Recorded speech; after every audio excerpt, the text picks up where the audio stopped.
देश के प्रथम राष्ट्रपति भारत रत्न डॉक्टर राजेंद्र प्रसाद जी के विचारों का कैनवास काफ़ी विस्तृत है। यहाँ मैं उनके भाषा संबंधी विचारों, लिपि और वर्णमाला के साथ ही देश निर्माण के संबंध में उनके विचारों को समेटने की कोशिश करूँगा।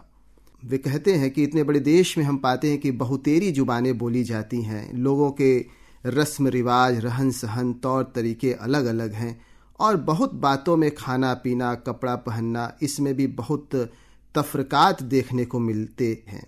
उत्तर से दक्षिण तक आप जाओ तो बहुत किस्म के लोग देखने को मिलेंगे, मगर इतने किस्म के आपस में तफरकात के हम यह भी पाते हैं कि अंदर अंदर एक ऐसी एकता रही है जो इस सारे देश के ऊपर से बादशाहत और राज्य बदलते गए, उथल पुथल होते गए, मगर तो भी वह एकता हमेशा कायम रही। और इस आज़ादी का ही यह फल है कि इसके अलग अलग हिस्सों में अलग अलग जुबानें आज फैल गई हैं और बोली जाती हैं, और उन जुबानों को बोलने वाले लोग हैं, उनके दिलों में अपनी जुबानों के प्रति बहुत प्रेम है, बहुत श्रद्धा है और होनी भी चाहिए। जब हम अपने मुल्क संविधान बना रहे थे तो यह जुबान का सवाल भी हमारे सामने था और आपस के बहुतेरे जो तफरकात हैं वे भी सामने थे। यह सोचकर ही यह तय किया गया कि जो सूबे बनाए जाएंगे कि उसमें जितने लोग हों उनमें ज़्यादा से ज़्यादा एकता नज़र आवे और सब अलग अलग रहते हुए भी एक दूसरे से मिलजुल कर काम करें और सारे हिंदुस्तान को बनावें कि दुनिया के सामने एक नमूना पेश करें। मगर साथ यह भी कहा कि सारे मुल्क के काम के लिए ऐसा काम जिसमें एक सूबे की दूसरे सूबे के साथ या दूसरे सूबों के साथ ताल्लुक़ है, उसके लिए तो हमारी एक जुबान हिंदी होनी चाहिए। और यहाँ डॉक्टर राजेंद्र प्रसाद जी यह मानते हैं कि सबको अपनी भाषा से प्यार होना स्वाभाविक है, लेकिन उसके केंद्र में वह हिंदी को रखते हैं।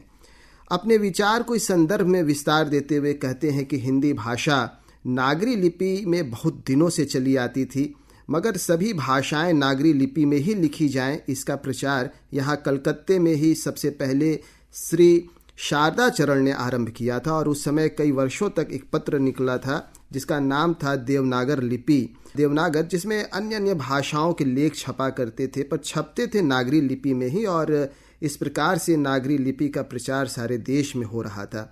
और वे कहते हैं अपनी बात को कि मैं इस बात को मानता हूँ कि अगर आज एक लिपि हो जाए तो भारत की अनेकानेक भाषाओं के बीच जो अंतर देखने को मिलता है वह बहुत कम हो जाए। इस संदर्भ में वे सुझाव भी देते हैं कि इसलिए यदि इस प्रकार का काम जिसको एक बंगला भाषी श्री शारदा चरण ने आरंभ किया था फिर जोरों से चलाया जाए तो मैं समझता हूँ कि वह बड़ी सेवा होगी, क्योंकि हमें यह ध्यान रखना है कि लिपि एक चीज़ है और वर्णमाला दूसरी चीज़ है। डॉक्टर राजेंद्र प्रसाद जी लिपि और वर्णमाला के भेद को समझाते हुए कहते हैं कि सारे भारत की भाषाओं में वर्णमाला एक है। वे कहते हैं कि अ, आ, ई, क, ख, ग आदि वर्णमाला है। यह वर्णमाला एक ही है, चाहे भाषा बंगला हो, मराठी हो, हिंदी हो, आसामी हो, उड़िया हो, तेलुगु हो, कन्नड़ हो या मलयालम हो। तमिल में कुछ अंतर है, पर देश की अन्य सभी भाषाओं में वर्णमाला एक ही है। देश के बाहर सिलोन में, वर्मा में, इंडोनेशिया में, चीन में तथा पूर्व के दूसरे देशों में भी यही वर्णमाला प्रचलित है। और इसको और बहुत सारी बातें इस संदर्भ में वे कहते हैं और आगे भी कह रहे थे कि वे लिपि में भेद हो गया है, लिखने में भेद है, मगर वर्णमाला में नहीं। जैसे क, अ आदि का उच्चारण सभी भाषाओं में वही होगा। तो यह एकता जो वर्तमान है उसके कारण भाषाओं में जो भिन्नता आई है उसको दूर कर देंगे तो भाषाओं को नज़दीक आने में बड़ा काम कर सकेंगे। यहाँ बाबू राजेंद्र प्रसाद जी केवल भारत की ही नहीं, भारतेतर देशों की भाषाओं में सामंजस्य की परिकल्पना कर रहे थे, भाषाओं में एकत्व का दर्शन स्थापित कर रहे थे। यह उनके प्रयोगधर्मी व्यक्तित्व का महत्वपूर्ण पक्ष है। एक विश्वविद्यालय में संस्कृत भाषा की वकालत करते हुए उन्होंने कहा कि संस्कृत और अन्य भारतीय भाषाओं के अध्ययन को प्रोत्साहन देकर देश का ध्यान उस विपुल साहित्य भंडार की ओर आकृष्ट करेगा जो इन प्राचीन भाषाओं में निहित है। यह साहित्य तथा विचारधारा भारत की सर्वश्रेष्ठ विरासत है और इसका महत्व किसी राष्ट्र विशेष के लिए ही नहीं बल्कि समस्त संसार के लिए है। तो बाबू राजेंद्र प्रसाद जी कहते हैं कि केवल भारत ही नहीं, सारे संसार की यह एक आधुनिक मांग है कि ज्ञान और विज्ञान में आध्यात्मिक उन्नति और भौतिक समृद्धि चरित्र की शुद्धता तथा मानसिक विकास में समन्वय स्थापित किया जाए, जिसमें अणु बम के बनाने का कौशल और विज्ञान प्राप्त रहे, पर उस विज्ञान और कौशल को अणु बम के बनाने में न लगाकर मानव हित साधन में लगाने की प्रेरणा और शक्ति भी प्राप्त रहे।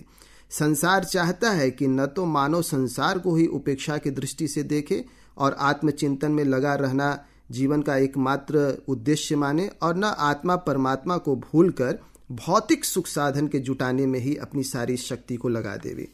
तो संसार में रहते हुए अध्यात्म की ओर बढ़ना अथवा अध्यात्म को साक्षात करते हुए सुख साधनों का उपभोग करना हमारा यही उद्देश्य और आदर्श होना चाहिए।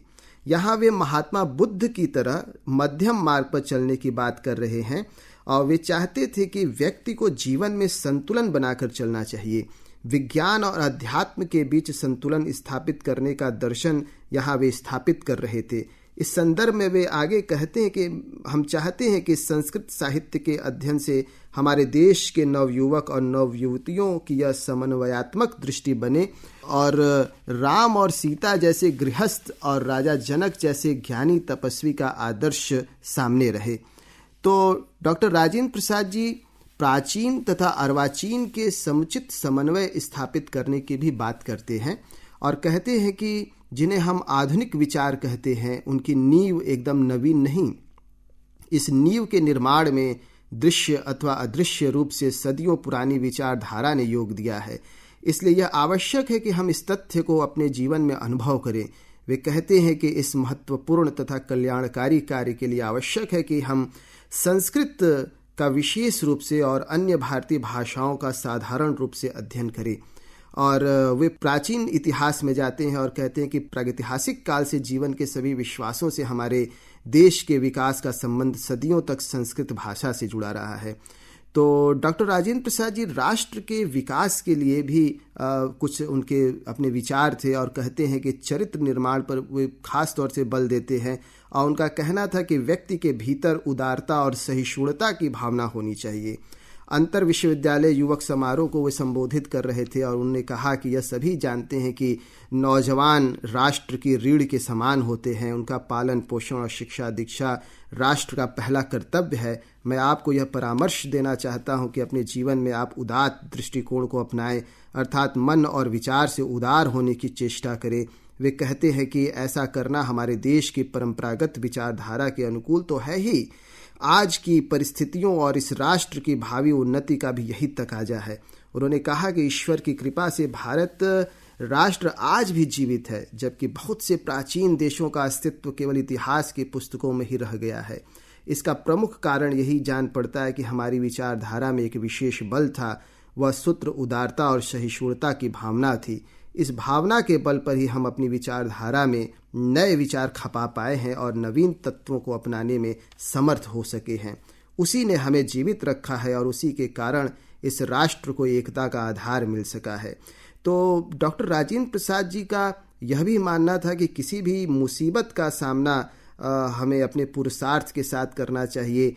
मुसीबत और जब कोई विपत्ति आती है तो उनका एक अपना विचार था और इस विचार मुझे भी काफ़ी प्रभावित किया व्यक्तिगत तौर पर। और वे कहते हैं कि तभी सफलता हमें मिल सकती है। जनता की आर्थिक स्थिति में सुधार पर विचार व्यक्त करते हुए उन्होंने कहा कि यह सबका कर्तव्य है कि मैं चाहता भी हूँ कि और मुझे इस बात का विश्वास है कि और आपको भी इस बात का विश्वास होना चाहिए कि गवर्नमेंट वह आपके प्रांत की हो चाहे अखिल भारत की हो, गवर्नमेंट हो, दोनों का प्रयत्न उसका रहता है, सदिच्छा रहती है यही कि जहाँ तक हो सके लोगों की सहायता करे, सेवा करे, जिससे जो कष्ट आया है उस कष्ट से सभी का निवारण हो। और मुझे यह विश्वास होता है कि आपके धैर्य से और यानी कि जनता के धैर्य से और जनता के पुरुषार्थ से ये जो गवर्नमेंट की मदद से जो कष्ट आया है वह दूर होगा। और इस संदर्भ में वे अपनी बात को और आगे बढ़ाते हैं और एक फारसी की मिसाल देते हैं कि मरने में एक साथ बहुत लोग मरने लग जाएं तो उसमें भी रौनक होती है। तो जब विपत्ति भी आती है और बहुत लोगों पर एक साथ आती है तो उसका सामना करने में भी जो पुरुषार्थ सब मिलकर दिखाते हैं उसमें भी रौनक है। और मैं आशा करता हूं कि जहां तक जनता का सवाल है, जनता की ओर से इस किस्म का साहस और पुरुषार्थ दिखाया जाएगा, जिससे आज जो भी हो आइंदे के लोगों को एक मिसाल मिले कि किस तरह से विपत्ति के समय धैर्य से काम लेना चाहिए। और उन्होंने कहा कि मैं अपना एक अनुभव साझा कर रहा हूं कि आपसे मैं कहना चाहता हूं कि जहां अपना पुरुषार्थ तैयार रहता है वहां बाहरी मदद भी चौगुनी हो जाती है, एक की कीमत 4 हो जाती है। और मैं चाहूँगा कि इसी तरीके से आप सभी काम करें। उनका दिव्यांगजनों पर भी अपना एक विचार था और इस संदर्भ में एक नेत्रहीन कन्याओं के लिए एक विद्यालय उद्घाटन कार्यक्रम का वह संदर्भ यहाँ पे मैं ले रहा हूँ। और उस कार्यक्रम में उन्होंने कहा कि नेत्रहीन लड़कों तथा पुरुषों की संख्या लाखों में है और इन सब की शिक्षा दीक्षा तथा रहन सहन की उचित व्यवस्था करना, जिससे कि ये लोग अपने आप को समाज पर भार न समझें बल्कि उसका एक उपयोगी अंग बन सके। राष्ट्र तथा समाज के हित में अत्यंत यह आवश्यक कार्य है। और जो लोग ईश्वर की कृपा से सर्वांग संपन्न हैं उनका यह नैतिक तथा सामाजिक कर्तव्य है कि वे नेत्रहीनों तथा विकलांग नागरिकों के जीवन को यथासंभव कष्टहीन तथा सुखमय बनावें। और अपनी बात को वह और भी बड़े मजबूती से कह रहे हैं कि ऐसे लोगों की भरपूर सहायता करना और जीविकोपार्जन की दृष्टि से उन्हें अपने पांव पर खड़े होने की क्षमता प्रदान करना किसी भी समाज में उन्नति तथा सभ्यता का प्रतीक माना जाएगा। जिस समाज में विकलांग प्राणियों की देखरेख, शिक्षण आदि की समुचित व्यवस्था नहीं, उसे हम सभ्य समाज नहीं कह सकते। और इसी प्रकार जिस राष्ट्र में अंगहीन लोगों की सुख सुविधा की विशेष व्यवस्था नहीं, उसे उन्नत राष्ट्र नहीं कहा जा सकता। और यहाँ पे वे थोड़ा सा मैं एक वाक्य और ले रहा हूँ कि वे यहाँ उसकी तुलना विश्व के अन्य देशों से करते हैं और कहते हैं कि पश्चिम और पूर्व में जितने भी प्रगतिशील राष्ट्र हैं उनमें इस ओर विशेष ध्यान दिया गया है। यूरोप के देशों में नेत्रहीन लोग अनेक कार्य बहुत निपुणता से करते हैं, किंतु उन्हें इन कार्यों को करने की वैज्ञानिक ढंग से शिक्षा देनी होती है और इसी तरफ हमें ध्यान देना होगा।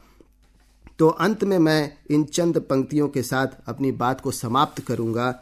हजारों साल नरगिस अपनी बेनूरी पे रोता है, बड़ी मुश्किल से होता है चमन में दीदावर पैदा। भारत रत्न डॉक्टर राजेंद्र प्रसाद जी की जयंती पर आप सभी को बहुत बहुत बधाई, शुभकामनाएं।